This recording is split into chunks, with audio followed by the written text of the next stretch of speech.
السلام علیکم ورحمۃ اللہ وبرکاتہ۔ ناظرین، آج ہم اس ویڈیو میں ایک بہت بڑی شخصیت حضرت مولانا فضل الرحمان صاحب ان کے بارے میں بات کریں گے۔ مولانا فضل الرحمان صاحب 10 ذی الحجہ یوم عید الاضحیٰ 1372 مطابق 21 اگست 1953 بروز جمعہ حضرت مفتی محمود رحمۃ اللہ علیہ کے گھر پیدا ہوئے۔ ابتدائی تعلیم چچا حلیفہ محمد سے حاصل کی اور پرائمری تک عبد الخیل میں ہی پڑھتے رہے۔ 1970 میں پنجاب ایجوکیشن بورڈ کے تحت امتحان دیا اور فرسٹ ڈویژن میں پاس ہوئے۔ تجوید حضرت مولانا قاری محمد طاہر رحیمی سے پڑھی۔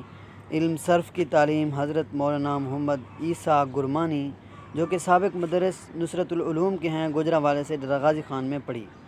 19 فروری 1972 کو آپ نے دارالعلوم حقانیہ اکوڑا کھٹک میں داخلہ لیا اور شعبان 1399 مطابق جولائی 1989 کو وفاق المدارس کے تحت دورہ حدیث کا امتحان دے کر سند فراغت حاصل کی۔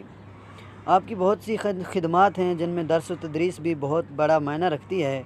1979 میں جامعہ حقانیہ اکوڑا کھٹک سے فراغت حاصل کرنے کے بعد مولانا فضل الرحمان صاحب نے جامعہ قاسم العلوم ملتان سے درس و تدریس کا آغاز کیا۔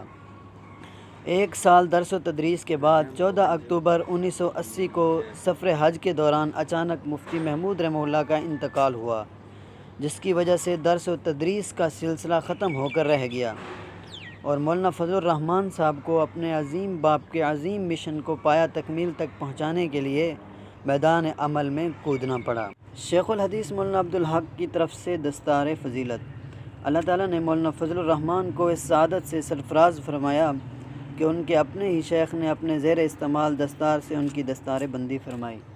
دستار بندی بطور جانشین مفتی محمود۔ عبد الخیل میں حضرت مفتی محمود صاحب کی نماز جنازہ سے قبل لاکھوں کے مجمع میں وقت کے صدر پاکستان جنرل ضیاء الحق، گورنر سرحد فضل حق، اکابرین علماء اور حکومتی نمائندگوں کی موجودگی میں حضرت سید احمد صاحب سجادہ نشین خانقاہ یاسین زئی نے مولانا فضل الرحمان صاحب کی دستار بندی فرمائی۔ سیاسی زندگی کا آغاز اور پہلا خطاب۔